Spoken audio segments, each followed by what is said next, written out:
Shalom. Yahweh Shemi Shabbat to all the brothers. Shalom. Yahweh Shema Yahweh Shemi to all the sisters. I'm priest and officer at Bada Yah at 1000, holding down the class until General Mahayaman gets here, or higher working brother. This is the Monday night scripture breakdown class. Please have all your questions ready for General Mahayaman in the chat, Babu Shaw. We are the Israelite School of Universal Practical Knowledge, started at 1 West 125th Street, Harlem, New York, under Commander General YAHANNA. We teach that so-called blacks, Hispanics, and Native men, women, and children are God's chosen people according to the Bible. But tell me, Babu Shaw, give me the book of Zephaniah, chapter 2 and verse 1. In these last days of time, we must separate from our oppressor. We have to separate from our oppressor and fear the Lord. Separating from our oppressor is not following after his customs, his lifestyles, his ideologies, his way of life. Because he's the wicked of the earth. He's the devil, he's the liar, he's the deceiver. He is full of wickedness. We have nothing to gain from following our oppressor. All that's going to happen is that we're going to stay on the bottom, and he's going to continue his rulership that a little bit longer. And we must fear the Lord. Obedience to Abba, obedience to the Most High God, is what's going to get us out this captivity that we're in. But we need brotherhood and unity to do it. We gotta the commandments hinge. All the commandments hinge on these two: fear the Most High, love the Most High God with all thy heart, that's your mind, all thy soul, and all thy strength, and love thy brother as thyself. I'm paraphrasing. The second is like naming this: love thy brother or love thy neighbor as thyself. So, if we can do those two, we can keep the whole law. But thumb me out. You ready? Can you give me the book of Zephaniah, chapter 2 and verse 1, Babu Kashaw? This book is Zephaniah, chapter 2, verse 1.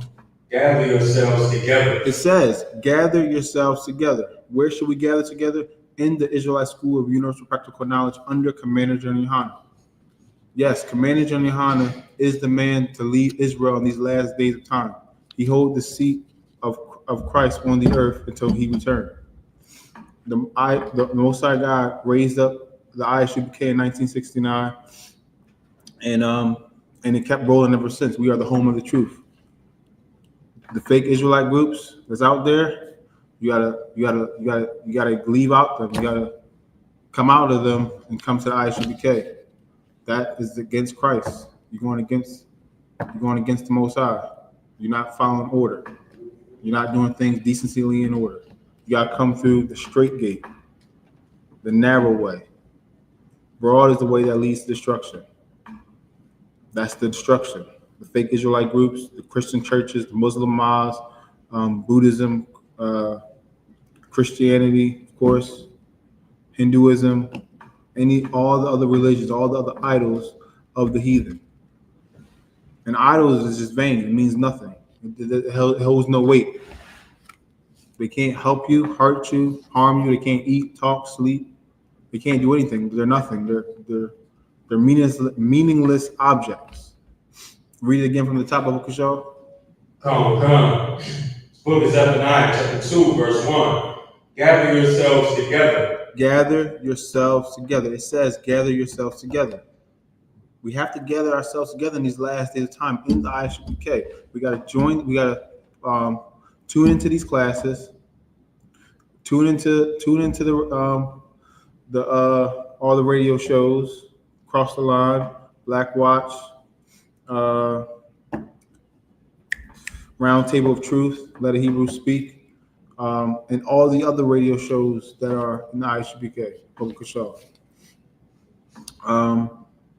Of course, the next lecture or the next cookout is in California. Shout out to the I.S.U.P.K. California. Commander YAHANNA is holding a lecture there. It's about, you know the title of the lecture, Mahayaman? I would look it up too. I can paraphrase it, but I don't got the exact title. It's about how, video games and pornography destroy your marriage. I believe that's how the lecture is going. But the exact title was on the promo. So it says, Zephaniah chapter 2 and verse 1. Gather yourselves together, yea, gather together, O nation not desired. We are not desired here on the earth. We are God's chosen people. Shalom. Christ. We are not desired here on the earth.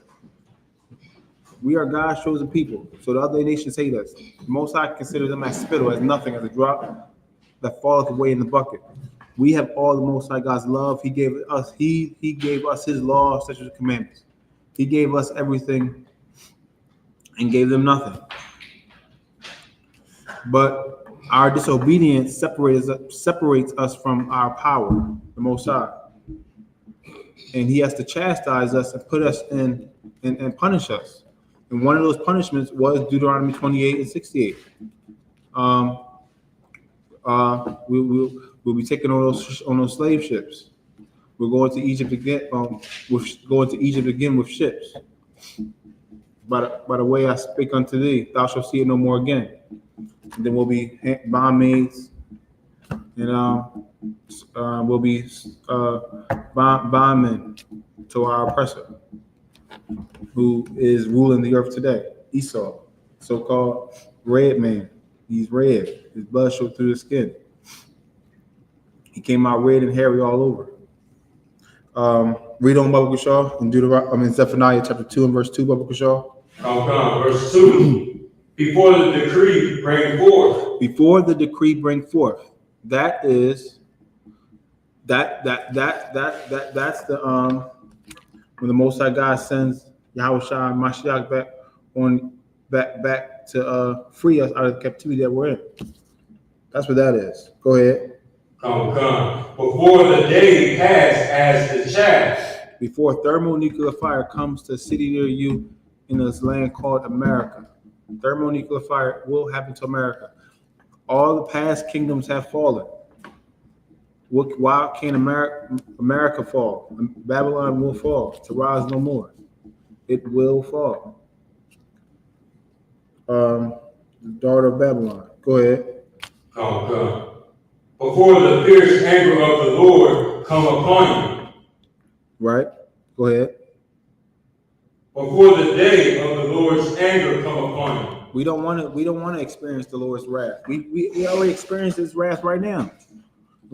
We see how we jammed up.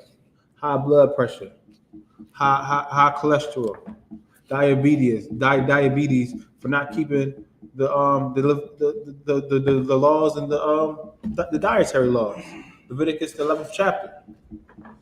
Not keeping the high holy days, celebrating the pagan holidays.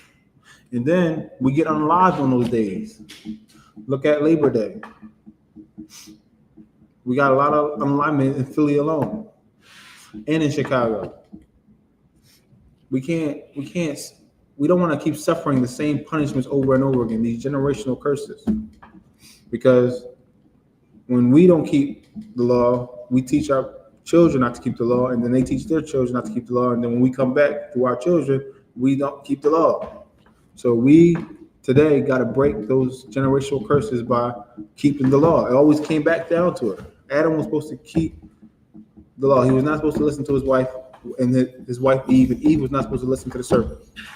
He was just supposed to obey Abba, our Father. That was it, and that was all. Read on with them, y'all, please. Come. Verse 3. Seek ye the Lord. So we got to seek the Most High power. We got to open up these scriptures and read. I meant to say, I'm quoting the scripture. Open up the scriptures and read. Read the scriptures. That's what we got to do. Open up these scriptures and read. Ask questions in class. Attend class. Soak in the Lord's words, the Lord's knowledge. Soak in those breakdowns. Go ahead, Mathamiah. All ye meek of the earth. All ye meek of the earth. We're the meek of the earth. We're on the bottom. We're the humble. We're the ones that need justice. Go ahead. Which have brought His judgment. How have we brought the Most High God's judgment? Again, it goes back to our disobedience. We have disobeyed the Lord's law, statutes, and commandments. We have done it. But Christ, he fixed that because he kept it. He kept the law. He fulfilled it. He died for us so that we can come back to the Father and keep the law ourselves. So there is a way out of this situation. Keeping the law, following Christ, and we can raise up this nation, and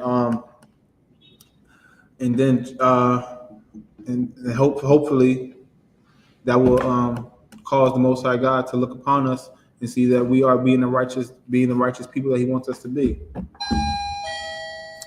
Hakwaniah, can you pick it up in Zephaniah chapter 2 and verse 3, Baba Kushal? The book of Zephaniah, chapter 2 and verse 3. Seek ye the Lord, all ye weak. All right. Yahweh Hashem Yahushua Barakatam. Yahweh Hashem Yahushua Barakatam. Wrap it up. All right, boy. Appreciate you.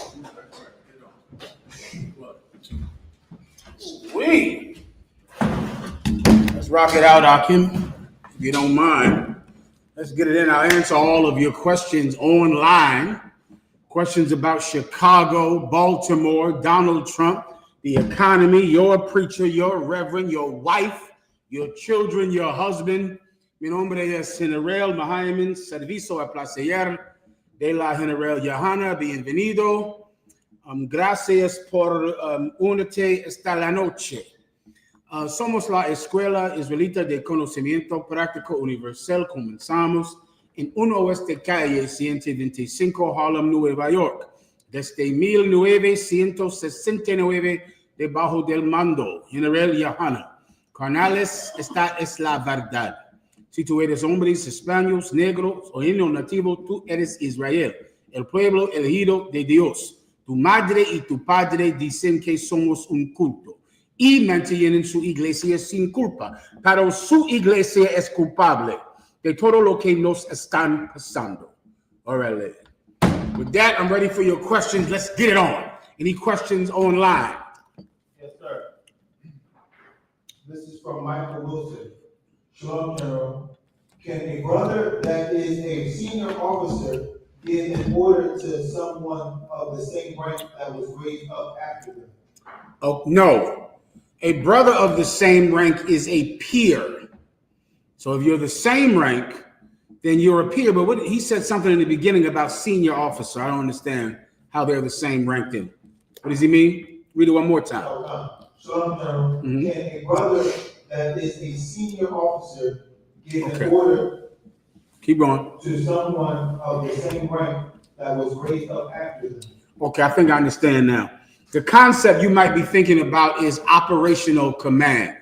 For those of you civilians out there who don't know about the rank structure in the Israelite school of UPK, there's rank which every brother has over another brother anytime, all day, every day, right?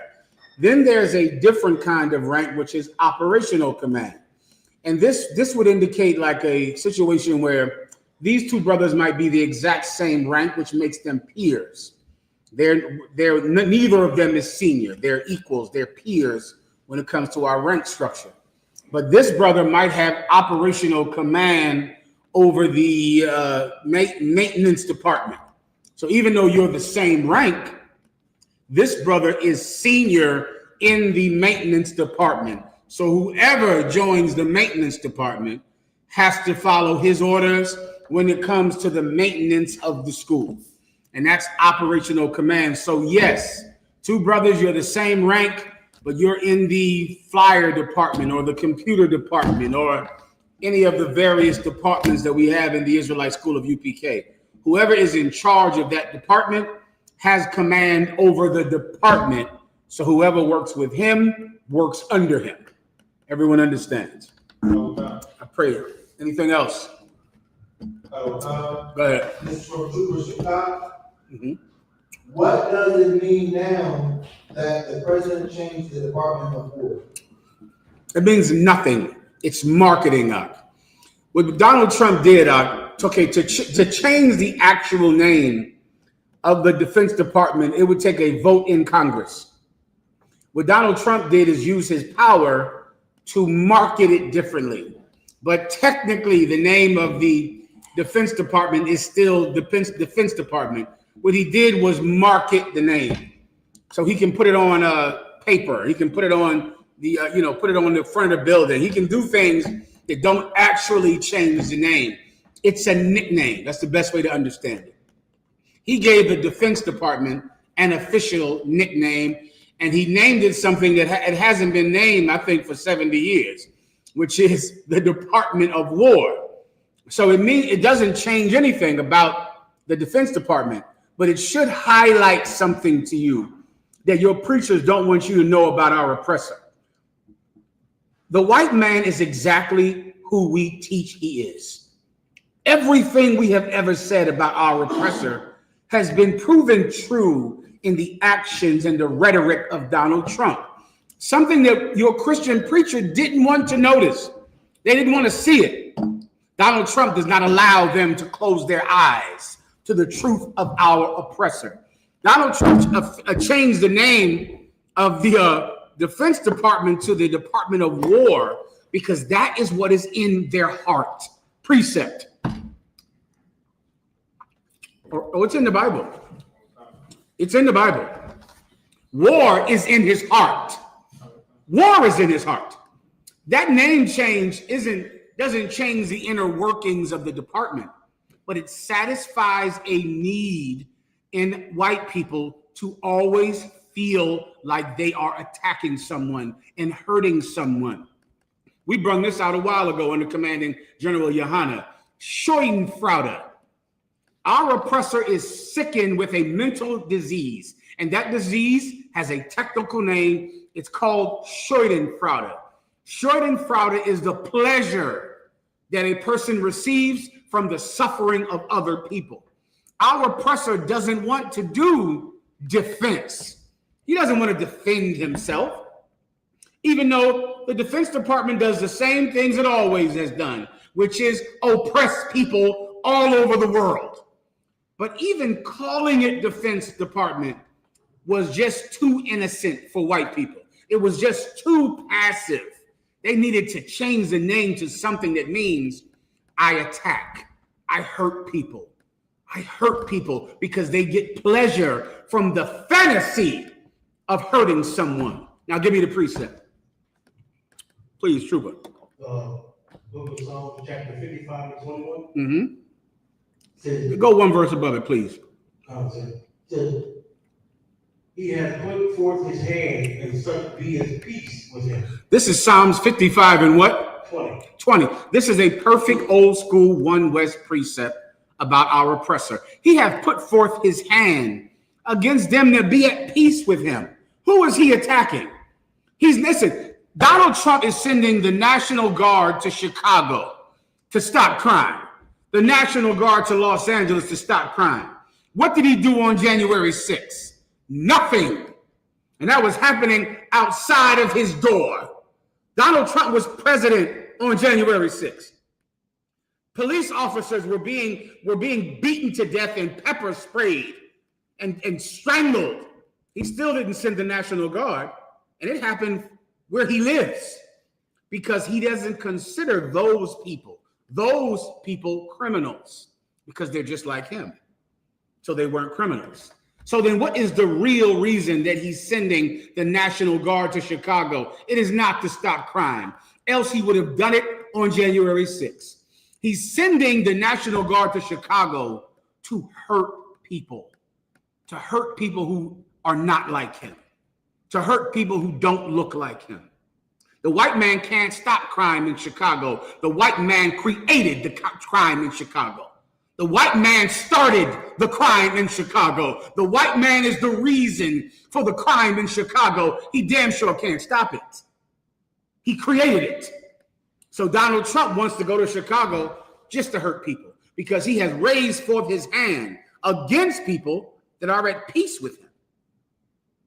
Our brothers, the chosen people of God, the so-called North American Indians, got him through the harsh winters of North America, gave him the turkey and the venison and the corn, the crops to get through the winter. And he slaughtered every last one of them. Why? He didn't have to. They were at peace with him. that is who he always hurts. That is who he always hurts. He hurts the people that are not trying to hurt him. He hurts people who he doesn't have to hurt. He's not defending himself. He's attacking everyone else. Continue. He has broken his covenant. He have done what? Broken his covenant. Our oppressor has broken every treaty that the so-called North American Indian made with him. Every treaty. Just recently, Donald Trump broke the treaty with the Ukraine. Promised to defend the Ukraine. Promised. The minute he gets in office, because he's so scared of Putin, he breaks his agreement with the Ukraine. The Ukraine should have known Donald Trump was not going to keep his agreement. He didn't keep his agreement with the North American Indians. You didn't get 40 acres and a mule, did you? That was promised to you by Ulysses S. Grant. Ulysses S. Grant promised Black people that they would get 40 acres and a mule, that he would give them reparations for the crime of slavery that happened to them. And he promised it, and Black people said, yes, finally. And they went and flooded to Ulysses S. Grant to support him. And the minute that the war was over, then Andrew Jackson became president. After Abraham Lincoln was killed, Andrew Jackson broke every promise that America made to the freed slaves. He has broken his covenant. He does not keep his promises. Continue. The words of his mouth were smoother than butter. The words of his mouth were smoother than butter. That's why you always believe the white man. And some of you stupid Christian pastors, you Uncle Tom Coons in Chicago, you're going to ask Donald Trump to send the military to go fight your 13-year-old children who you molested, who you abandoned, who you raped and hurt and abused, and then wonder why they went out on the street to shoot people. And you're going to ask Donald Trump to come help you with the crime, sending the Marines to do the job that the pastor can't do, that the police can't do, that the reverends and the preachers can't do. Send in the Marines to do it. No problem. No problem. You talk so good, like you're going to stop crime in Chicago, like you're going to stop crime in D.C., like you're going to clean up America, make it great again. That's all talk, young brothers and sisters. Shalom says. That's all talk. The words of his mouth are smoother than butter. Oh, he talks a slick game. He talks like you're going to get 40 acres and a mule. You're going to get land. You're going to get a raise. You're going to get this. He's a mother effing liar. And that is all he will ever be. Continue. But war was in his heart. But what? War was in his heart. But what? War was in his heart. He doesn't want the name of the Defense Department to be the Defense Department. He wants to call it the Department of War because war was in his heart. Because war is in his heart. That's what's inside of him. That's what's in his mind. War. Now you think about that when you look at yourself like you're the violent people of the earth. You're the people shooting guns. Let me tell Black people something. Tell this to your stinking ass reverend and your preacher. There is so much gun violence in America. Do I need to go into my phone to find out what the majority of gun deaths are? Stand by for Commanding General YAHANNA's show, and I will explain, with his permission, where gun violence really comes from.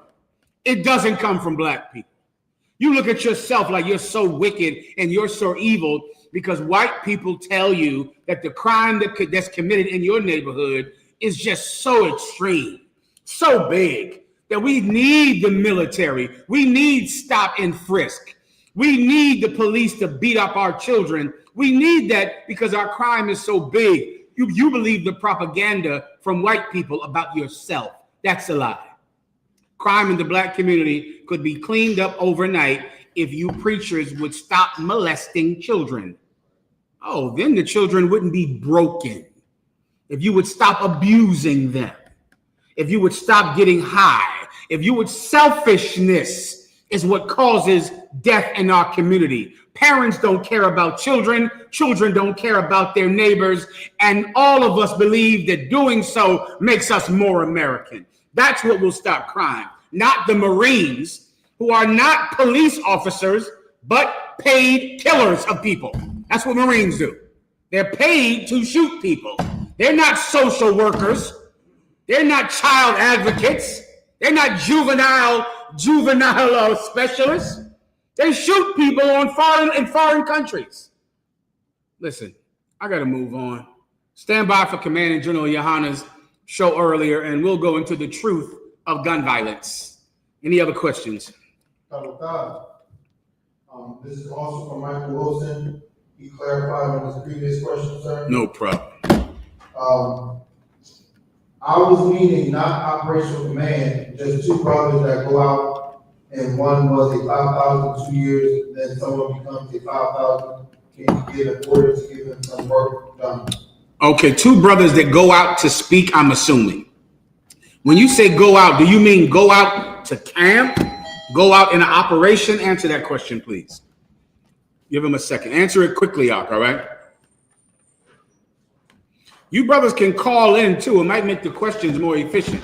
If you just called in, then I could ask you directly, and you wouldn't have to. I wouldn't have to wait for your response. Go ahead. Okay. If two brothers go to camp, one of you has operational command over the camp. One of you is the camp leader, and the other one is the servant. One of you is the camp leader, and the other one is second in command. Jesus Christ sent us out in twos. Of those two, one is in charge and the other one is second. So in everything, if it's an official UPK operation like camp or class, someone is in charge. That's how it works. In a class setting, the teacher is in charge. The guard is second if there's only two people in the classroom. The teacher has operational command. The guard is second to the teacher. If the teacher doesn't show up or is late, the guard will take the podium without being told to do it. He will automatically do it because the chair is empty. He will sit in it, and now he's in charge of the class. He'll find someone else to be the guard. That's our process. It's older than me. It's older than you. It's been around before Commanding General YAHANNA took command of this school. These are our rules, and they work, young man. They work. There's always someone in charge at every moment. There's always someone in charge. I can give you some different scenarios, more casual scenarios, where someone might have to take command, even if they do not have operational command. They might have to take command. But we'll get more into that as you ask questions about it, all right? But these rules are already written down, and we've been around longer than the purple pigs of the IUIC. I had a video where there was a gang in Detroit, called the Purple Gang. And history calls them the Purple Gang. And they never wanted to use that name because they believed that name was gay. That is an actual video that I have in my phone. These groups have been around since, 2006 or yesterday or the year 2000. We've been around since 1969. We've encountered everything, been through everything. And we know what the hell we're doing in every facet of life. Anything else? This is from I.S.U.P.K. Salam, sir, if I may, are there any scriptures that describe the bottom of the ocean? The white man has Project 2030 assignment to map out the bottom of the ocean. Yes, there are, young brother. Give me that precept. You know what I'm referring to? If thou could search out the stars above or the sea beneath, then would there be no more remaining of the house of Israel. I'll tell you why the white man is trying to go to Mars, sending rovers to Saturn, or God knows what the hell he's doing.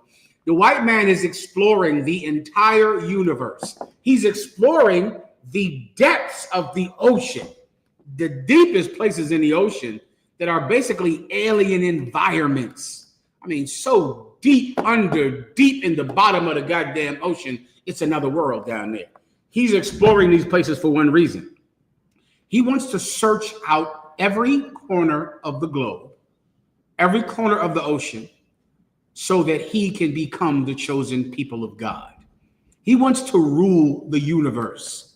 And the only way for him to rule the universe is to supplant you, is to get rid of you and your God. He's trying to do what Nimrod did. Don't you know about Nimrod, young man? Nimrod built a tower to reach unto heaven. He wanted to go up there. He wanted to explore, to get up there, to get up in the sky, to get above the clouds so that he could fight God and sit in the throne of God that he knew was somewhere up there. That's why the white man is exploring the ocean, so he can find out everything about the planet, get deep into it, find every secret, every molecule of anything that might help him beat your God. He's hoping to find something down there to help him defeat Jesus Christ. The same way he explored the rainforest of Brazil and where's the rainforest? Of the Amazon rainforest. What did he find? Aspirin, cancer drugs, AIDS vaccines. He searched out rainforests and found medicines and used these medicines to extend the life of people that can afford medical care. To you die because you don't have money for medical care. That's why he's searching out the depths of the ocean. Give me the precept I asked for. This is the book of Jeremiah, chapter 31, verse 37. Thus saith the Lord, if heaven above can be measured. Slow it down. Read it again. Thus saith the Lord, if heaven above can be measured. The Lord said this, if heaven above could be measured, if you could map out and measure the stars, heaven above. Go ahead. And the foundation of the earth search out beneath. And if you could search out the foundation of the earth, so you could dig down into the earth and search the entire thing out beneath. Keep going. I will also cast off all the seed of Israel for all that they have done, saith the Lord. Then I will cast off the seed of Israel for all that they have done. So he's going deep underground, deep into the holes and caverns, deep underground, deep into the sea, hoping that God will throw away the children of Israel. And he's doing it and has been doing it. And Nimrod is the first one to try it. Nimrod is the first one to try to explore, to go up there to fight God. Now he's going up there and going deep underground, deep into the caverns under the sea, hoping that there will be no more of the children of Israel. Here's the good news. He can't. He cannot do it, and neither could Nimrod. They couldn't do it. There will always be the seed of Israel. The chosen people of God aren't going anywhere. Have God cast away his people, which he foreknew? God forbid. God will never throw away the Israelites. I don't care how much the white man goes to Mars and Jupiter and Saturn or searches out the deepest pit in the ocean. The children of God will always be blacks and Hispanics, and he will always be an animal that needs to be caged. That's right. Anything else? This is from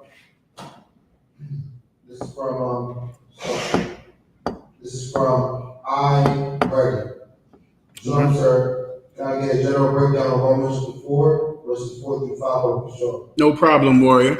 Romans 4, verses 4 through 5. Let's go. This is the book of Romans, chapter 4 and verse 4. Now to him that worketh is reward not reckoned of grace but of debt. Now to him that worketh is reward not reckoned of grace but of debt. Meaning, if you have kept the commandments, then the reward you get is not from grace. It's because God owes you the reward. Meaning, if I have kept every commandment from the time of my birth, if I have done the law, if I have obeyed the law, then when I'm rewarded for it, God owes me. It's done out of debt, meaning God owes me a debt because I have done it. I have kept the law. I have done the work. Keep going.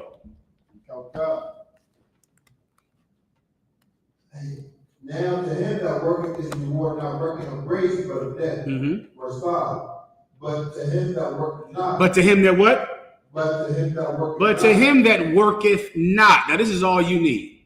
If you've been in the truth for 20 years and you're 30 years old, you are him that worketh not, because you spent 10 years not being circumcised on the 8th day, 10 years celebrating Christmas. Your parents We're sinners. Don't you know the Bible says that he rejects you if your parents are sinners, the seed of evildoers. If your mother was a whore and she had sex with your father, you're rejected by God. That's in the Old Testament. You don't really understand the things that would make you excluded from God's blessing. A flat nose, your mother being a slut, you being the product of adultery. You couldn't come into the kingdom because you are the seed of evildoers. I don't have to prove these because I can all day, all night. You haven't done it. You haven't kept the commandments your entire life, which the Bible says you have to do your entire life. Well, you haven't done it. Just remember that. You are them that have not done it. Read that precept again. Yes, sir. But to him that worketh not. But to him that what? But to him that worketh But not. to him that worketh not. You didn't do the work. You weren't circumcised on the 8th day, come from good families who kept the commandments. That wasn't who you are. You're the seed of evil doers. That's what you are. You don't deserve anything from God. You with your family, your mother, your father. Your father his seed should be blessed. You better think about that. Should your father's seed be blessed? No. Don't you see, if God blesses you, then he has blessed your father's seed. When God said he would curse the seed of them that hate him. How in the hell can God bless you with the family you came from? Somebody that smoked the weed and celebrated Christmas all those years, ate all that pork, and now you're going to what? Say I love God and not pay for it? How is that justice? How is it justice for you to do what you've done? Have you slept with somebody else's woman? So what are you going to say? I love Jesus and never do anything when you broke up that family and destroyed that poor brother when you slept with his girlfriend? You ever take somebody's girl? You ever do that before? So now what? You say I love Jesus and that brother who you slept with his woman gets no justice? You don't know God. You don't understand him. You're just a selfish Christian piece of garbage, and you want to sin your entire life and never pay for it. Here's the truth of the matter. You are the people that God does not owe you anything. He doesn't owe you a blessing. He doesn't owe you a new life. He doesn't owe you a reward because you have not done the right thing. You haven't. And simply starting today to do the right thing, it does not negate that you have not done the right thing. You still have to pay for that. Unless someone else does. Unless someone else pays for your past and you take hold of the future. You make sure that you do the right thing from here on. Then now Jesus Christ died for your works. Your works are what? Your works are what you have done. Faith is what you do. Your works are what you have done. Faith is what you do. You say that you believe. You say you have faith. I can show you my faith by my works. Look at what I'm doing. I'm showing it to you. Well, if I'm showing it to you, it's what I do right now. That's all I can show you. I can't show you my past. But I can damn sure show you what I'm doing today. It's right in front of you. Faith is what you're currently doing. Your works are what you have done. That's what you have to understand, or else you'll never understand Christ and you'll never make the kingdom because you're Christian and ignorant. Keep going. Yes, sir. Oh God, but believeth on him that justifieth the ungodly. They justify what? But believeth on him that justifieth the ungodly. Who's ungodly? Me, you, everyone who used to be African American, Mexican, Haitian, Guatemalan, Puerto Rican, Cheyenne, Sioux, or Blackfoot. We're ungodly because we did not keep the law. We didn't do it. We're sinners, and our parents didn't do it. But we are justified by Christ. Jesus Christ gave his life. The Most High God had him do it. And that's the reason that no one can punish me for what I have. Someone online say it. For what I have.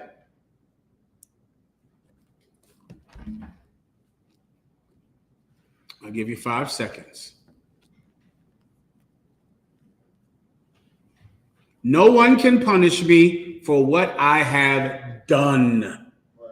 Because what I have done, that's my works. Look at what I'm doing. Now you can't punish me because this is my faith. This is what I believe. Look at it. Watch it. It's right in front of you. It's not in the past. It's in the present. It's right here in front of you today. Anything else?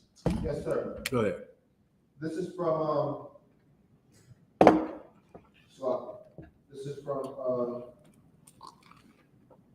hold on now. This is from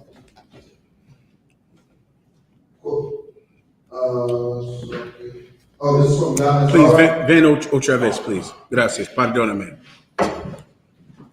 Gracias. This is from No problem. Can you break down Ecclesiastes 39 verses 1 through 3? No problem, Mark, of course. Claro que sí. This book of Ecclesiastes, chapter 39 and verse 1. But he that giveth his mind to the law of the Most High, and is occupied in the meditation thereof, will seek out the wisdom of all the ancient, and be occupied in prophecies. Verse 2, he will keep the sayings of the renowned man, and where subtle parables are, he will be there also. Hold on, I gotta write something down real fast. Stand by.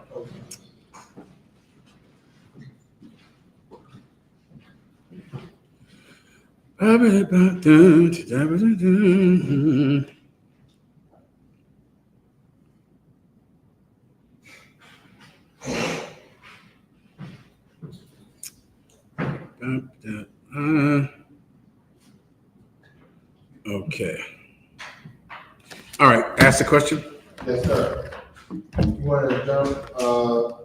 Can you break that? So can you break down Ecclesiastes 39 verses 1 through 3? Ecclesiasticus chapter 39 verses 1 through 3. No problem. Sin problema.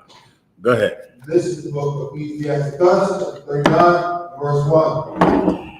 But he that giveth his mind to the law of the Most High, and is occupied in the meditation thereof, will seek out the wisdom of all the ancient. Keep going. And be occupied in prophecies. Verse 2. He will keep the sayings of the renowned man, and where subtle parables are, he will be there also. Verse 3. He will seek out the secret of great sentences and be conversant in dark parables. Read the verse above where he started. Was that verse 1? Okay. So read the end of the chapter before that, please. Okay. This is book of Ecclesiastes 38, verse 34. But they will maintain the state of the world, and all their desire is in the work of their craft. The work of what? Of their craft. Oh yeah. Let me try to break it down for you, young warrior. This is a scripture that is speaking about something that carnal men find no value in. Carnal women find no value in. This is speaking about wisdom. And there is a kind of person that cares about wisdom, and there's another person that doesn't care about wisdom. Now, here's the key to life. The people that don't care about wisdom, they are great in number. There is more of them than there are the people that actually care about wisdom. What is wisdom? Wisdom in a nutshell is doing and knowing the right thing to do. The right thing. What is the right thing to do? Most people don't care about that. Most people don't have a conscience. To care about wisdom, you have to have a conscience. The majority of people on this planet don't have a conscience. So because they don't have a conscience, they do things like this. Read the verse above it. Read the one you just read, one verse above that. Go ahead. Verse 33. They shall not be sought for in public counsel. Meaning there's a person that doesn't care about what's right, so no one seeks them for public counsel. No one wants to hear what they have to say on a matter. No one wants them to solve their problem because you know this person doesn't care about anything heavy. Doesn't care about anything heavy, doesn't care about anything that's more important than whatever they can stick their penis in or something that can get stuck in them. All they care about is what they can eat and taste and drink and get high on. They don't care about something that is deeper than sensual pleasures. So who in the hell cares about what their opinion is on the matter? No one cares. There are times in life when you're going to need someone that knows something. It's going to come. And many times you don't think it matters. You think what you need is people that got the weed, that have the coke, that know where them hoes at, that know how to find a man with money, that know how to get attention, that know where the drugs are, that know how to get into Red Lobster, that know how to feed themselves.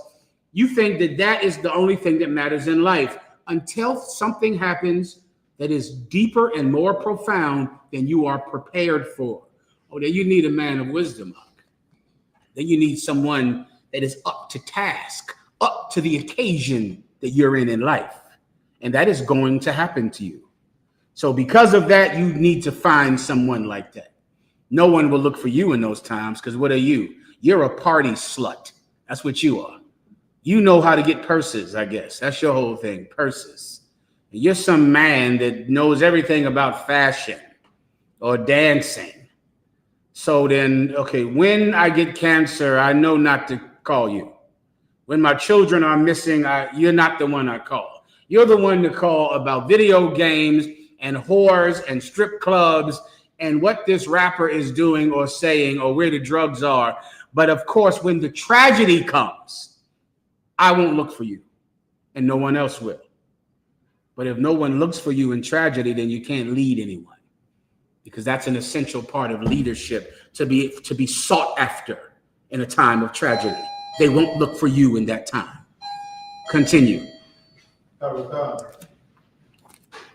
They shall not sit, nor sit high in the congregation. Yeah, you're not going to sit high in the congregation because you're a good time buddy. You're a friend. You're a pal.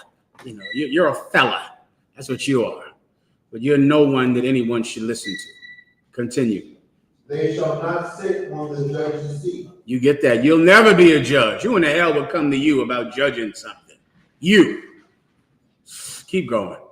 Nor understand the sentence of judgment. You'll never get what judgment means. You're not heavy, you're not important. You don't think on heavy things. You don't care about anything important. You care about being some vagina.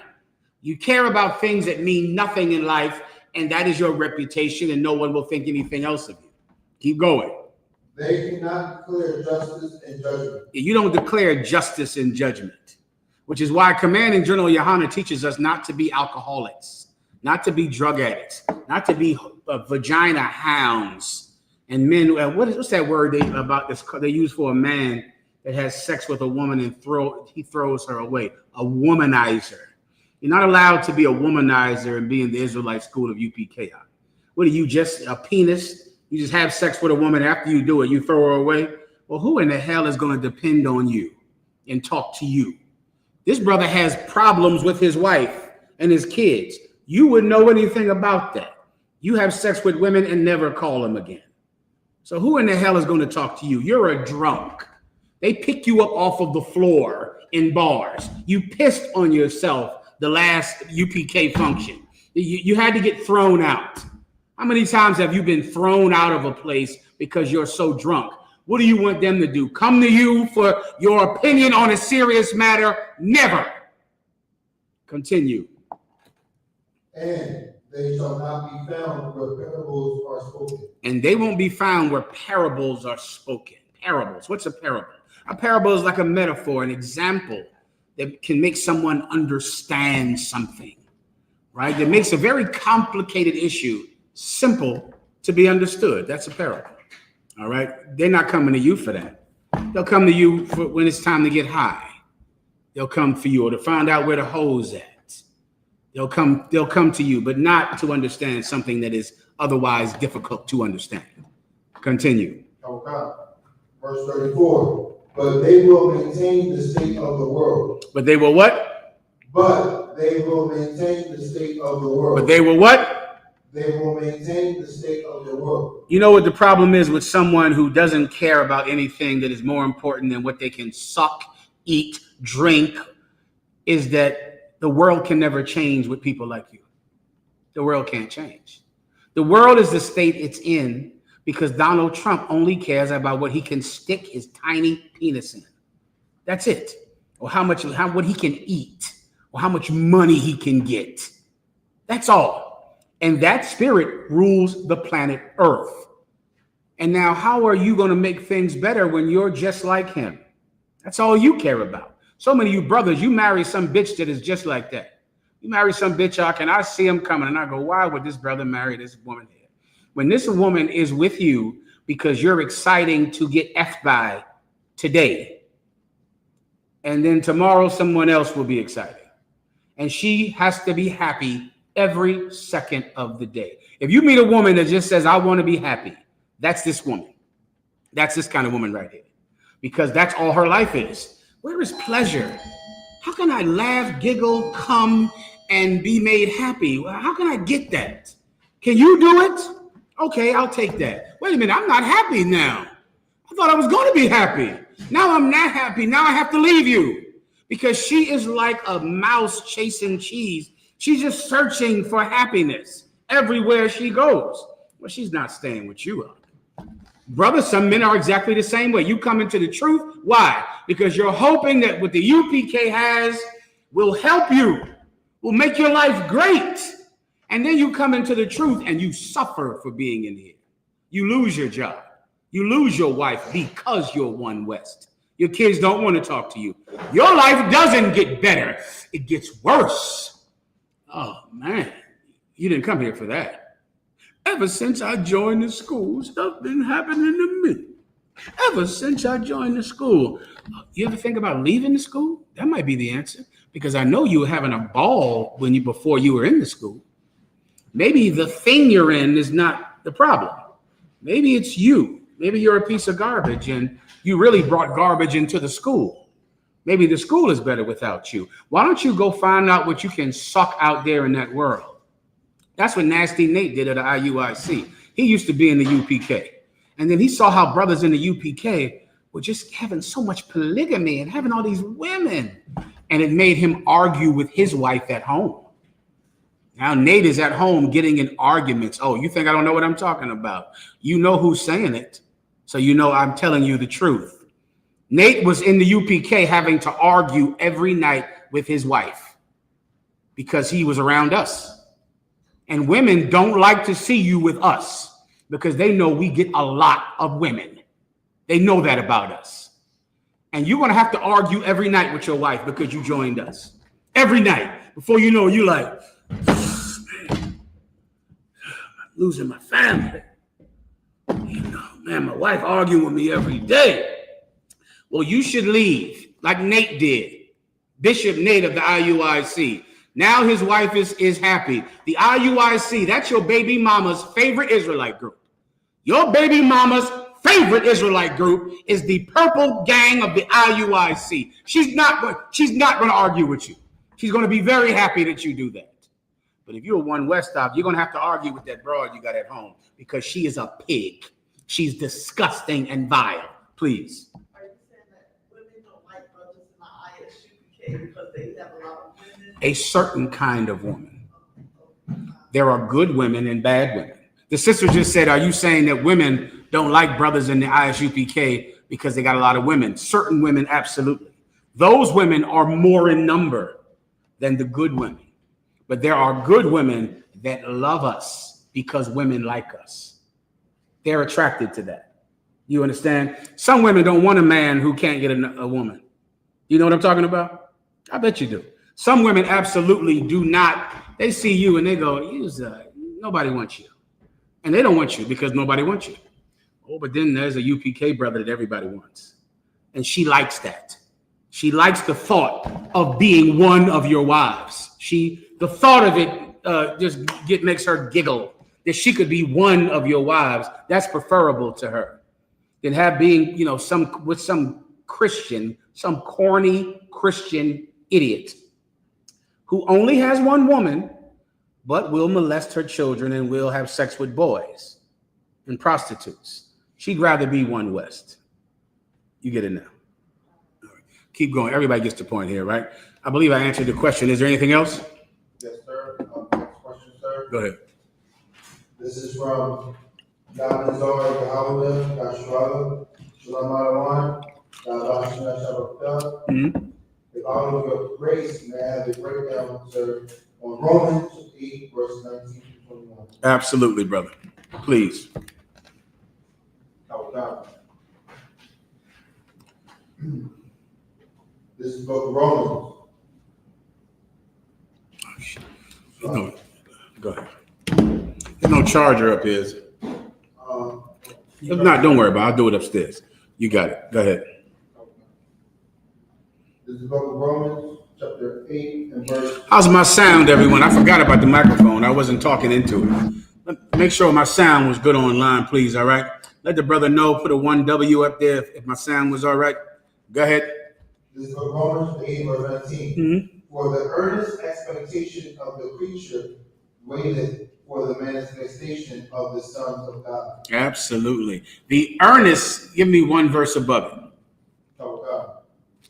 Verse 18.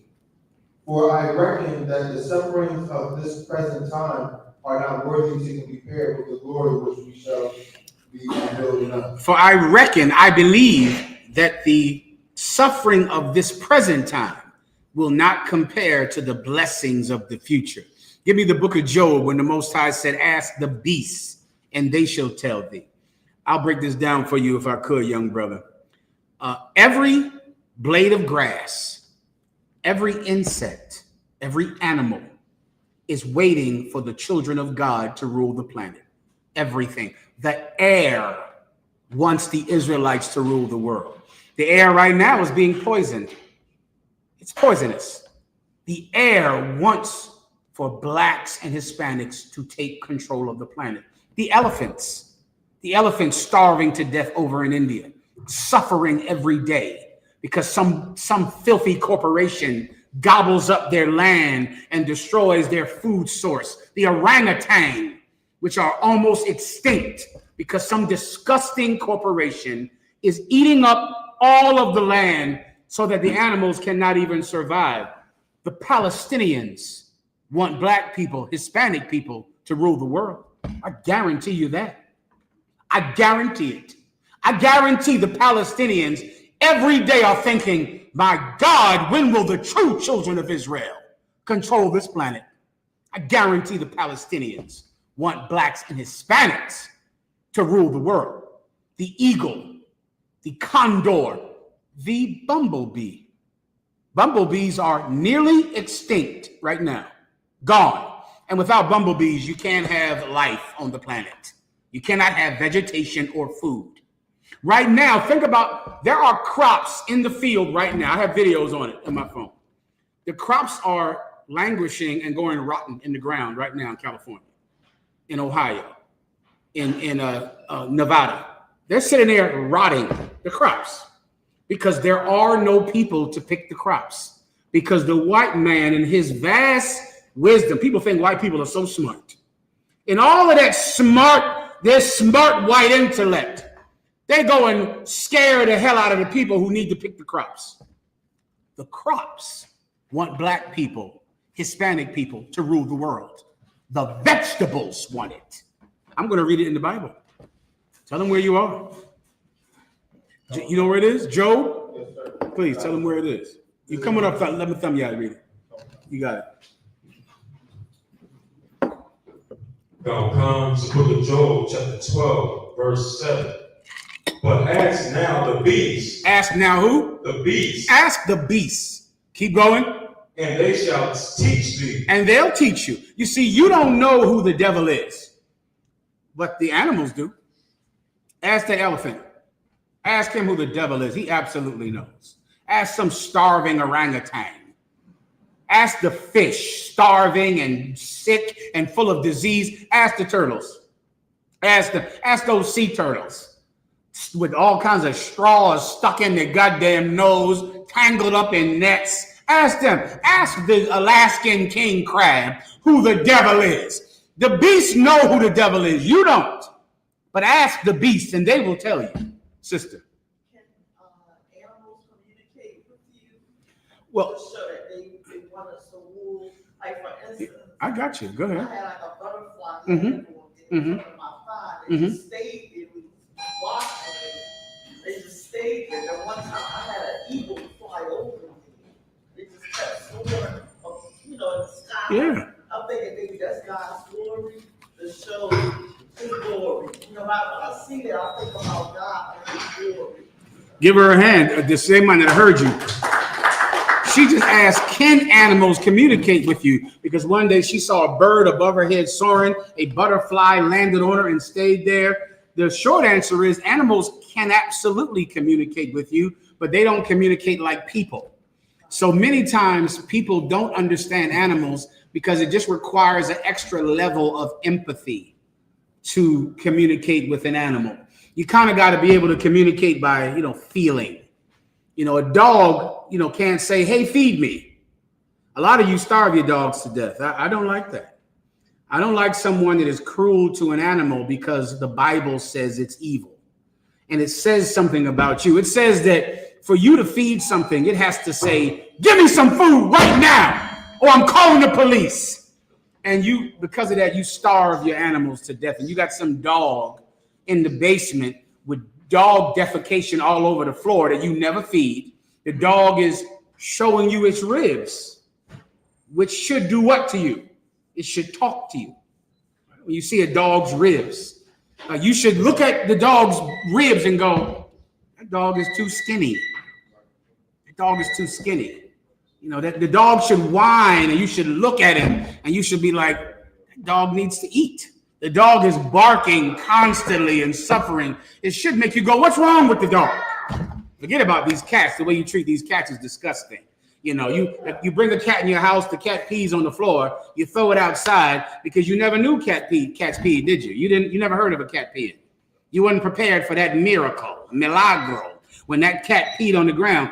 You expected for that cat to come into your life and just make you what? Happy. Then the cat peed. Now you are not happy. Now you throw the cat out the goddamn house, right? That should communicate with you. The behavior, the crying, the barking, the skinniness, the ribs, but it doesn't talk to you because you don't have empathy. Sawanad sounds like you have empathy. And that's rare and that's a good thing. Give it a microphone. I don't think they can hear you otherwise. Please, brother. Go ahead.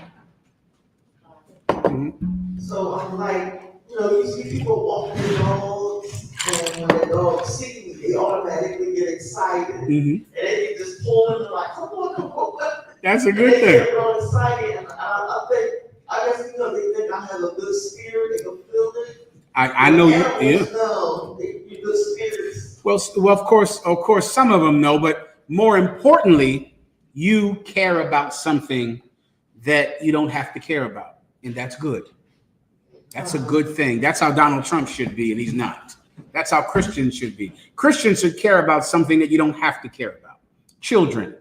People don't care about children because children are small and they're not strong, and they can't defend themselves, so people think they can hurt children. That's why God defends the defenseless. Right. And God said this about animals. The heart of the cruel does not care for his beasts, but the kind he careth for his beasts. That's in the Bible. And you have a kind heart, Sawana, and that's to be commended. Give her a hand. Well said. Get the microphone from her, please. Okay. Did I break this down or not? Yes, sir. All right, next. God. Yes, sir. This is from America is Burning. Mm-hmm. General breakdown on Corinthians chapter 3 verse 6. No problem. Let's go. I'm sorry, Abun. So I have questions off after this one, sir. Off topic. Let me get this and I'll get you next, all right? Yes, sir. Go ahead. Whoever wants to read can read. Let's go. This is the book. Please, ven otra vez, please. Perdóname. Uno más. Go ahead.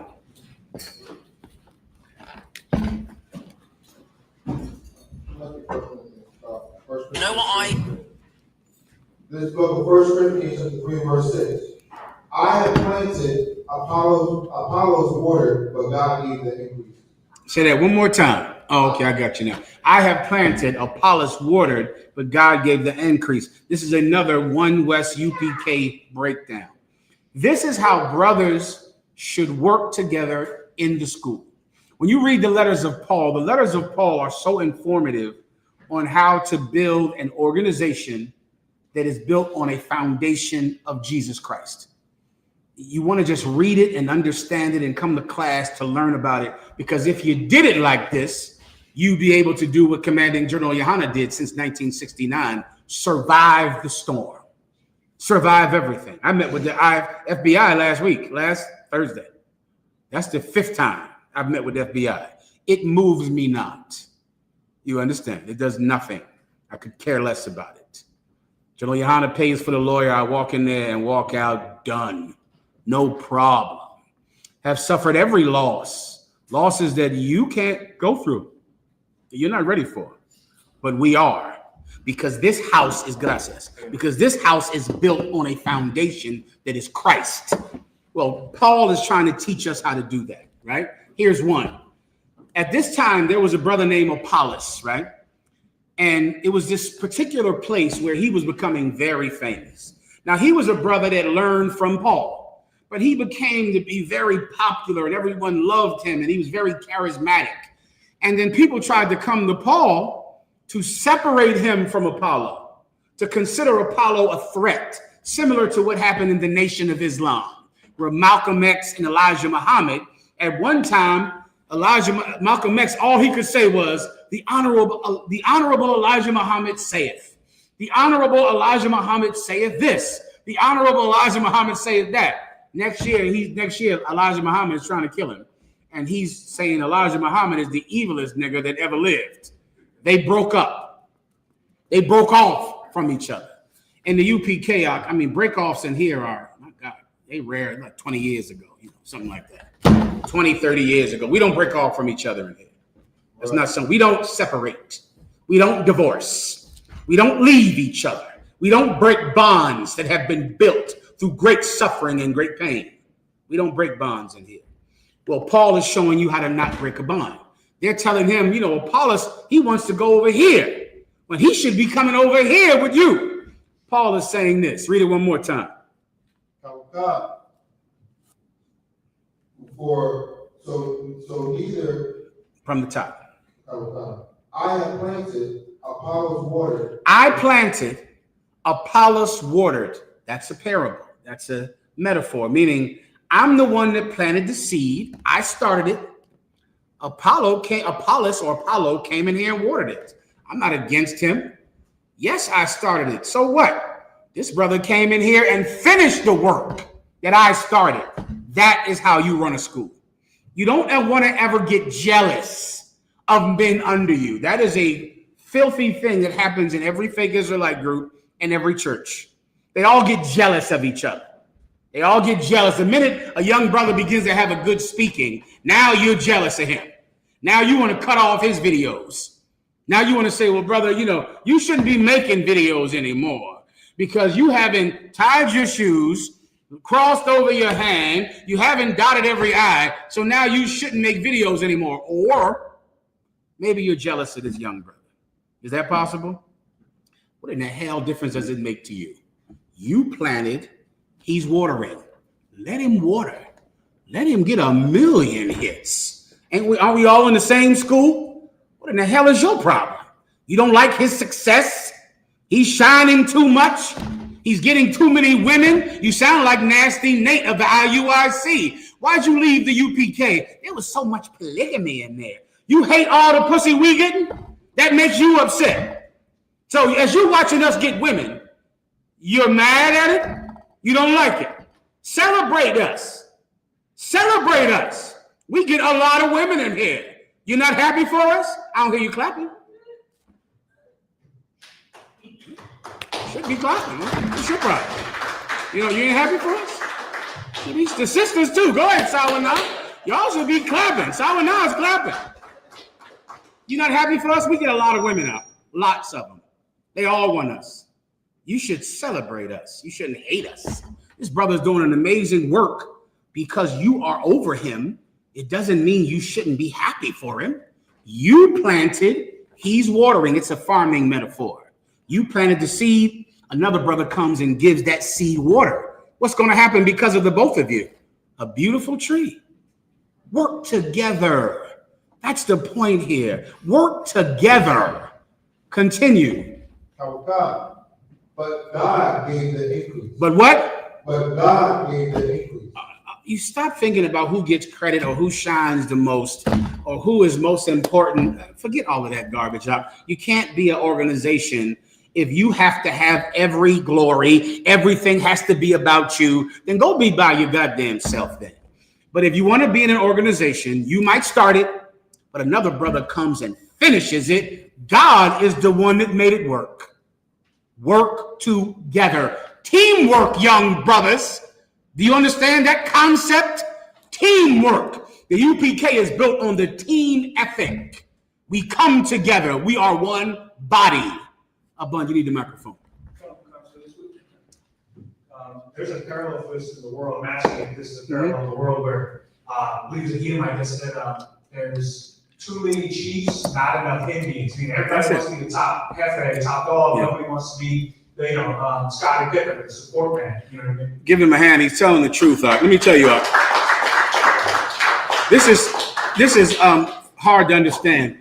But at this point in the world and in America, insecure white men are so hungry for approval and hungry for attention that it's destroying the planet. Male insecurity. That's what Joe Rogan is, Donald Trump.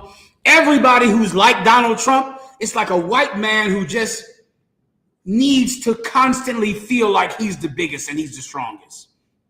So he has to beat up Mexicans. He has to go into Chicago with tanks. He has to change the name of the Department of Defense to what? The Department of War. Because he is so insecure.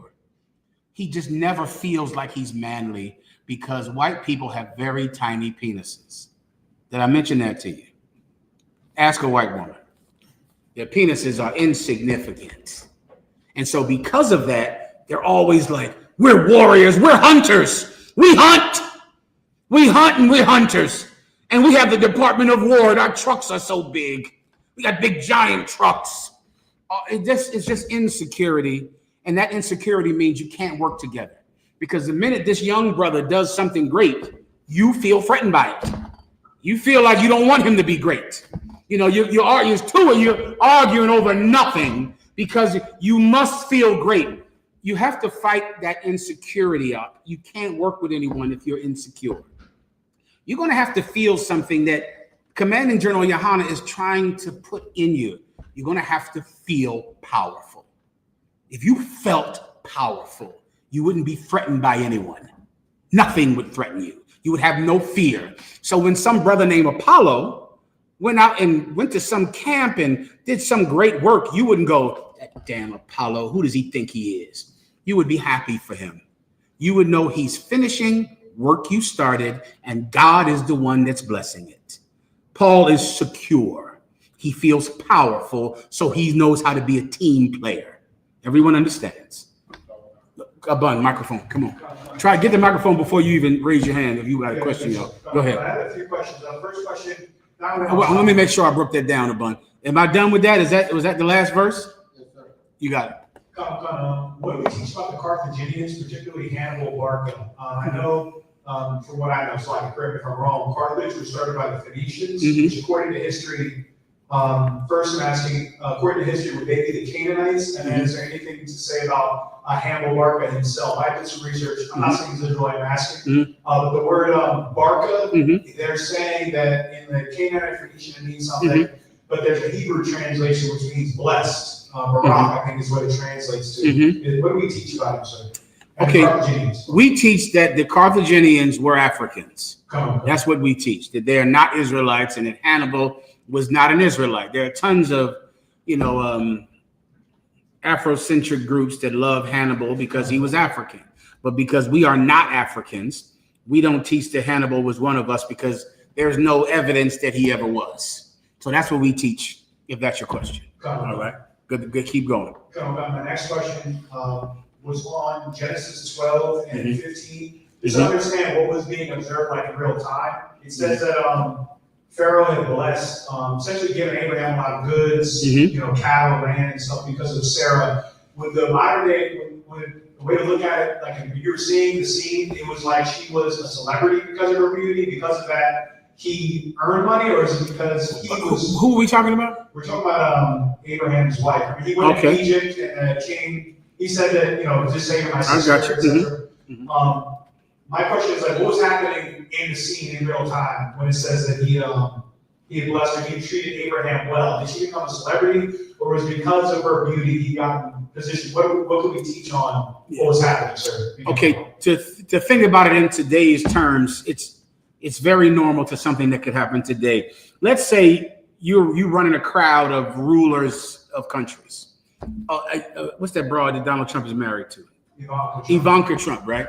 So she's at parties with Putin and prime ministers and things like that. And when she walks into the room, she is so beautiful. And so other world leaders go, oh my God, this world leader has such a beautiful wife. This cat Abraham has such a beautiful wife. And in his world, he's famous because his wife is so beautiful. Everyone talks about it at all of the parties and all of the rich, sophisticated parties of rich people. My God, this cat Abraham who came to the party, his wife is, my God, she's stunning. She's beautiful. So in essence, her beauty became famous, right? In that world, not to the farmers down there, you with sheep, but in the world of rich, sophisticated people that Abraham was rolling in, her beauty was famous.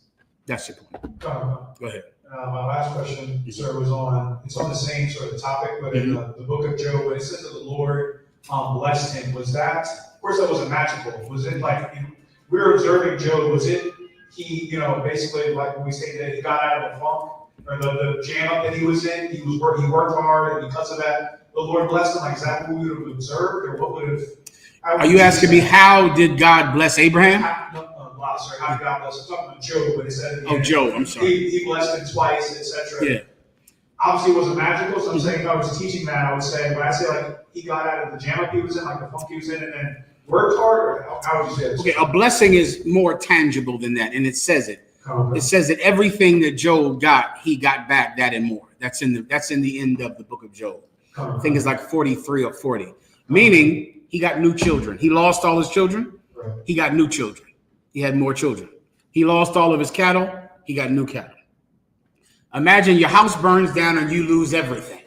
And if you are weak, you might sit and contemplate suicide because you've lost everything. Then after a while, you start getting back on your feet. People start giving money to you to get a new house, to get a new car. You meet a woman. Job's wife hated him. All of a sudden, you meet a new bad broad. Oh, brother, she's ready to give you some children. You lost some and you're sad over that. But all of a sudden, this new bad broad, of good marriageable age with good hips, good strong hipped girl, big legged girl. You know what I'm talking about, young brothers. Oh, before you know it, she's pregnant every year.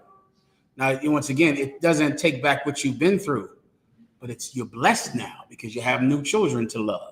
You have a new wife or new wives. You got a new house. That's a blessing. Right? A blessing is the opposite of a curse. What's a curse? Losing your wife, losing your kids, losing your everything. You get it all back plus more. Jesus Christ said this: whosoever loseth house or land or mother or father for my sake and the gospel shall get it back 100-fold in this life and the kingdom of heaven.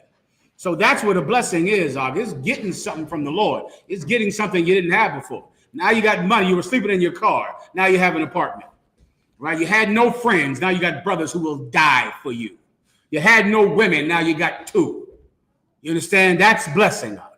Come on. I see a recurring thing when I read about people in history, particularly influential figures, and that is they had a very turbulent personal life, and they went through either some sort of sickness or ailment. David and his trials and tribulations. Is that like part of the game where men that live large lives typically have very large falls as well, like Job's case, David's case, etc. Is that true, or no? That's kind of off the mark. Okay, no, I'll make it even simpler for you. Suffering builds character. Understood. You get that, don't you? Yes. Right? Now, what could you do with character? Anything you want. You get my point? So many times you can't do anything in life because you are of weak character, right? Because you fall at the first sign of failure.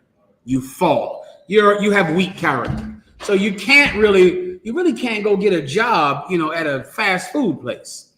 Why? Because you have to stop smoking weed. Like, think about the little things in life that you cannot overcome. A urine test is going to put most of you in poverty for the rest of your life. Piss is why you will never succeed. Piss. You can't succeed because of piss. Now you think about that. Think about what is a stumbling block to you? Piss. What if you had character? Like, what if you suffered so much that you had such a mindset that could overcome any obstacle? You might overcome piss. And then after you overcome piss, what else could you do? You understand? Understood. Go on, sir. Appreciate it. No problem. Anything else? Gotcha. Yes, sir. This is from UPK Sharaj. Shalom, Yahweh, Shem Yahshua. Let me say shalom to the 2 young brothers in class. Kaparium. Give Kaparium a hand. Tip on up, Kaparium. Good job, Kaparium. Get Kaparium on the camera over here. He's strong and powerful. Get him on the camera. Come on up here. Kaparium, I gave your father some money to give to you later. He's going to give you some cash. Yahweh Ba'ashem Yahushai Barakatah. You know it? Yahweh Ba'ashem Yahushai Barakatah. Good job, brother. I'm going to give him some money. Let's see the other brother. Good job. Come on up here, young warrior. What's his name again? Kabad. Come on up, Kabad. Look at Kabad. He's getting so tall. Kabad, you're tall, man. Yahweh Ba'ashem Yahushai Barakatah. Give me a pound. Baggity. Give him a hand. Good job, Kabad. Wobbity. Go see your daddy. Go ahead. Get it on right here. That's Kabad, man. Hardcore young brothers. Kaparium and Kabad were born in the truth. Born in the Israelite school of UPK. Good job, Kaparium. Good job, Kabad. Get your father to give you some money. Give him some cash. Pay him. Give him a hand. Well done. All right. Anything else? Questions? Preguntas? Yes, sir. You're gonna let me know when to roll, right? Yes, sir. Go ahead. This is the book. This is from UPK Sharaj. Shalom, Yahweh, Shem Yahshua. Salak Yadawan. Can I get a breakdown on 1 Corinthians 14, verses 1 through 2? Christians think this is referring to speaking in tongues. Oh boy. Okay. Give me this precept. Give me babbling. Is that the one I always pull? Babbling? It seems like it's another word, but maybe it's not. Give me this precept first. Before I read the one you want me to read, let me give you this one to give to Christians, all right? He's speaking about speaking in tongues, which in the jazz world, it used to be called scatting. You brothers don't listen to jazz. But if you listen to jazz, you would hear Sammy Davis Jr., the Ella Fitzgerald would say, which used to be called scatting in jazz. Round about that same time, in the 1920s and 30s, all of a sudden the churches started speaking in tongues, saying, it's a performance. It's done in jazz. Show me scatting up here on the screen, if you don't mind. Show me Ella Fitzgerald speaking in tongues, or Sammy Davis Jr. speaking in tongues. They called it scatting, and they did it at concerts. What precept do you have for me? Go ahead.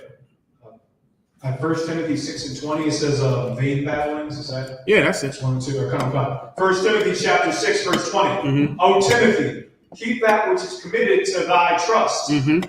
avoiding profane and vain babblings. Avoiding what? Profane and vain babblings. Alexa, what is babbling? As a noun, babbling is usually defined as foolish or meaningless chatter, prattle. As an adjective, babbling is usually defined as chattering or prattling aimlessly. For more, Alexa, stop. Thank you. Meaningless chatter. Talking that means nothing. That's babbling, brothers. The Bible says not to do it. Avoid it. Stop babbling. Speaking in tongues is nothing. You don't have scatting for me, do you? It's all over the place. Just remind me on Thursday, we'll do it. It's all over the place, scatting. You can pull it up on your phones, scatting, okay? So now you know that. That's the babbling precept. There's another one in the Apocrypha that says, you have that one? I have, Give me that. 2 Timothy. Sir. Please, go ahead. 2 Timothy chapter 2, verse 16. But shun profane and vain babblings. Shun them. Shun babbling, talking that means nothing. Our people are already so uneducated. Your great-grandmother was not allowed to read. Are you telling me that now in a black church in 2025, you're talking and saying nothing? God damn. Do you understand how sad that is? We need education. You telling me in church they're going, hashkala ba ba ba ba shaba ba ba ba. What does that mean? Only God knows. But what are you telling it to me for?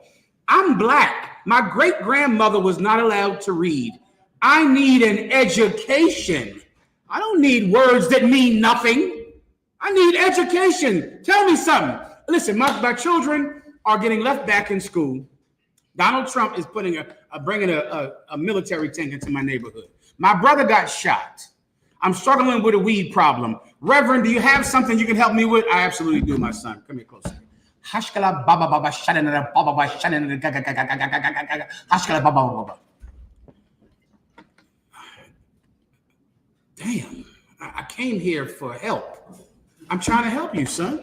You said your mother has cancer. I understand. Listen carefully. Baba baba shanana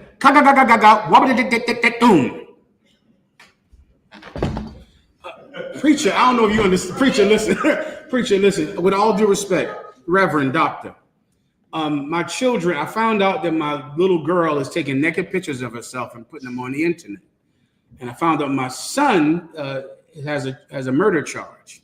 Oh, man, brother, that's so heavy, man. Listen, well, this much I can definitely guarantee you.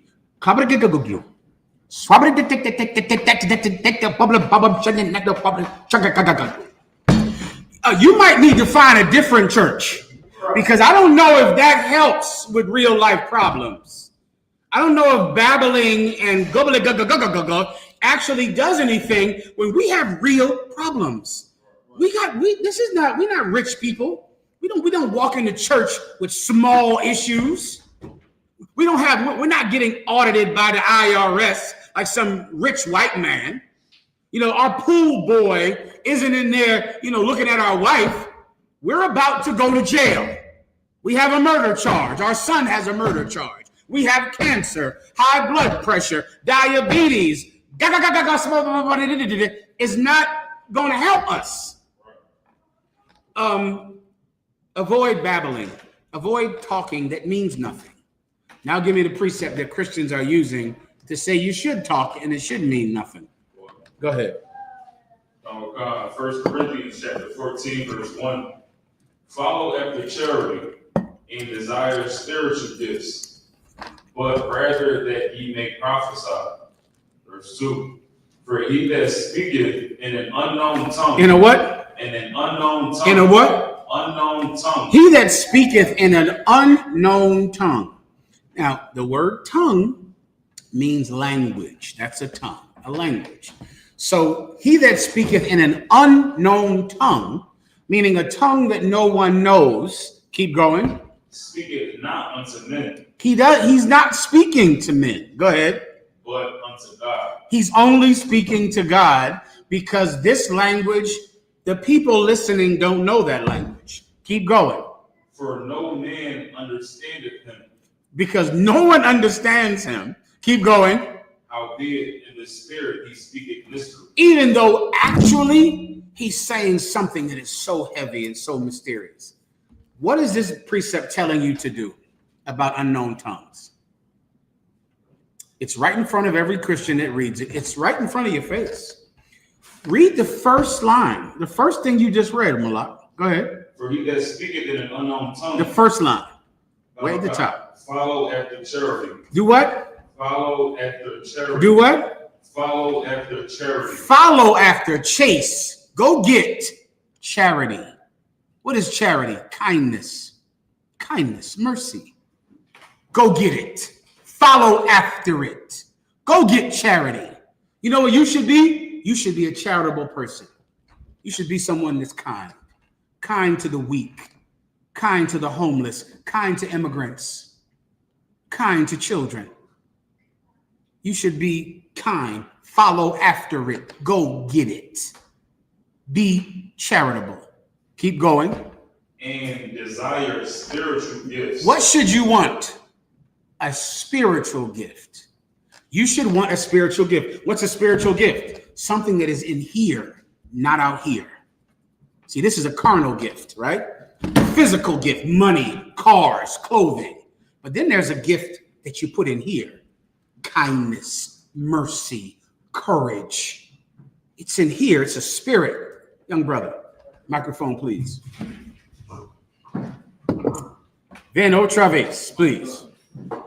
Please, young brother, please. If I could, my question is, based on what you just said about the kindness and the children and everything, what if a person has that and he has the richness, money, and materialistic things? What do you think about that type of person? That person should seek the spiritual gift and thank God for the physical. It's about what you pursue. You understand, young warrior? It's about, you have to know what is more important in life. What's more important is that I go get kindness. I go get mercy.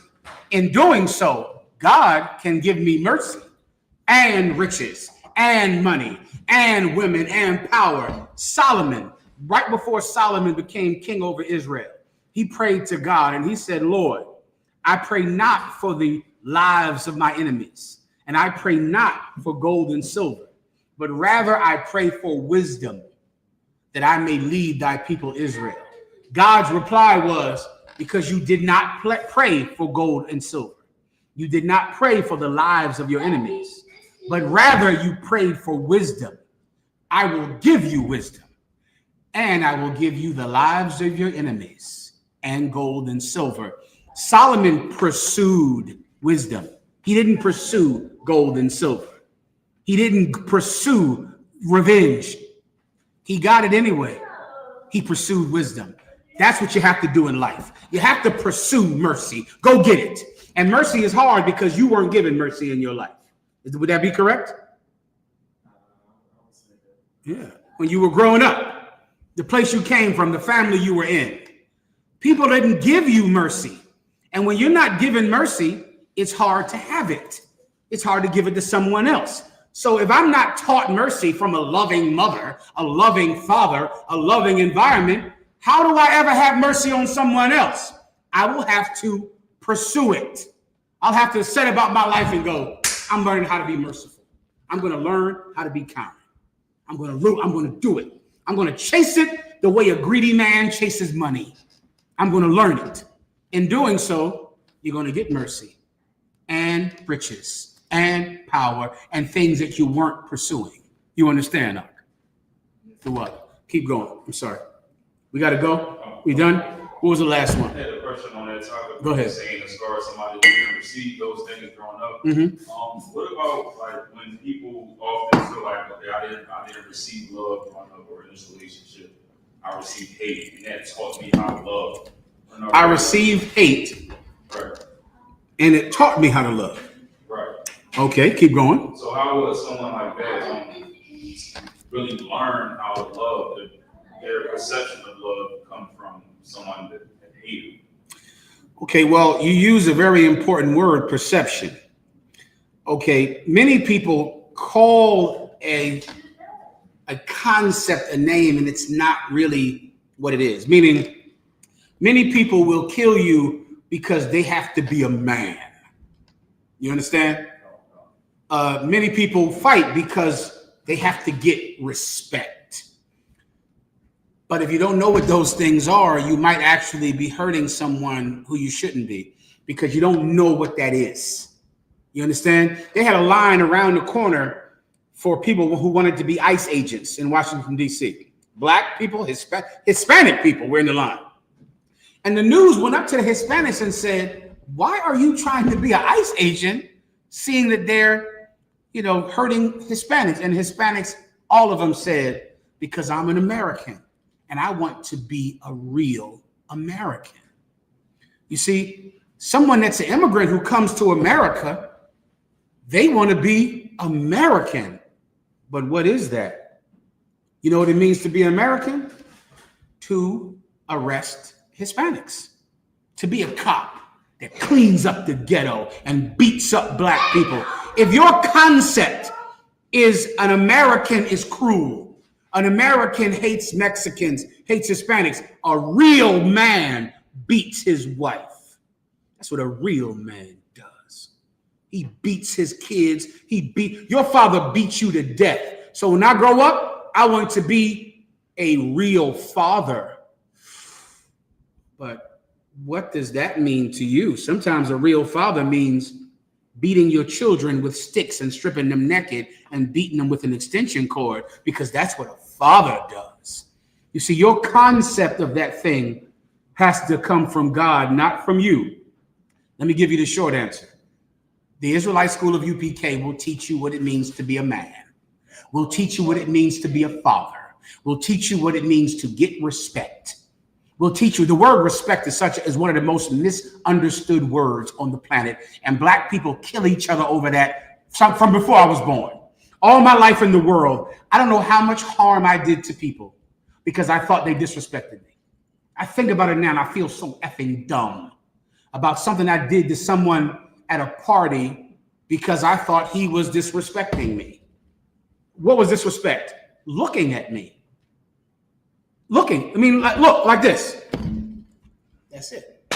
He disrespected me. He looked at me. I think about it now, it makes my stomach hurt. The things I did to people because of respect. The word respect, Abun, you know this. Re means what? What does re mean? Like rewind. Back. What is spect? Spectacles. Spectacles. Spect is look. That's what spect means, like a spectacle. It means to look. The word respect means to look back. Because there were times when we were traveling, and if you were a leader and you were strong and you could run or you could ride a horse, you were always out in front. So if you were out in the front, you had to have respect for the people who were not as fast as you, who couldn't keep up. They were small. They weren't strong. They were old people. So the person in front had to have respect for the people in the back. Respect has nothing to do with fighting someone because you have to dominate everyone you see. Respect is for the poor. Respect is for the small, for the children, for the weak. While you're up front, make sure they're okay. Now, how many lives have been lost over disrespect, over respect? Your concept of disrespect has to come from here. Right. So never do anything because you think you know what it means to be a father. You don't. How could you? You don't know what it means to be a husband. How could you? You don't know what it means to be righteous, to be good, to be a man. We will tell you what to do. You do it. Now, if you understand that, then you'll never make an error that young men make. I pray you understand. Was there anything else? With that, pass the class over to Priest Officer Mahayaman.